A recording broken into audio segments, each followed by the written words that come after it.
We're gonna do a gutter guard installation for a customer today in River Hills. Let me show you the primary culprit.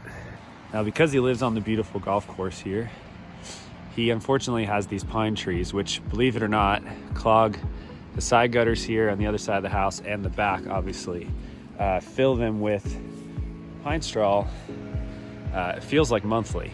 And so this is a customer I cleaned the gutters for, and we had a conversation about if it was gonna be worth it for him to put on some high quality gutter guards so he does not have to continue to pay $200 or so every time he needs to clean them out, which at one point we were doing about every 3 months.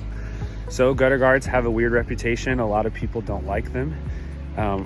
I understand that. I actually think most of them are not worth your money at all. A lot of people, you've probably seen some of my other videos where we're taking them off for people because they are not working. However, there are people like this gentleman and his wife who, man, the pine straw is tricky. If there's so much of it that comes down, and so leaving the gutters wide open to clog every month, especially during certain times of the year, just doesn't seem right either. So, you know, it felt like maybe this was a good candidate for gutter guards. It's not something everybody needs, but we need to put on the right kind or the pine straw is still gonna get through, as well as all the roof granules. So here's what we're installing. So these are the guards that we're gonna install for them today. There's lots of different ones out there. It's the ones he chose, however.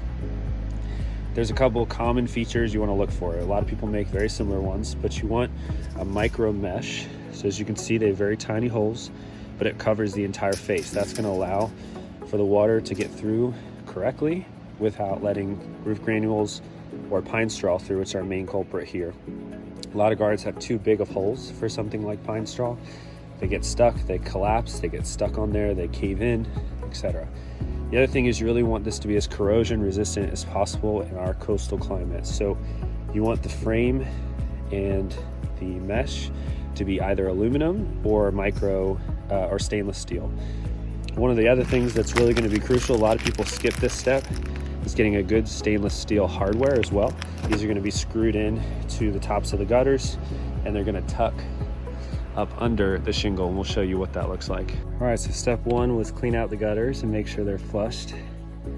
And then we're gonna slide them up under the shingle, put on top of the drip edge, and then we're gonna attach them.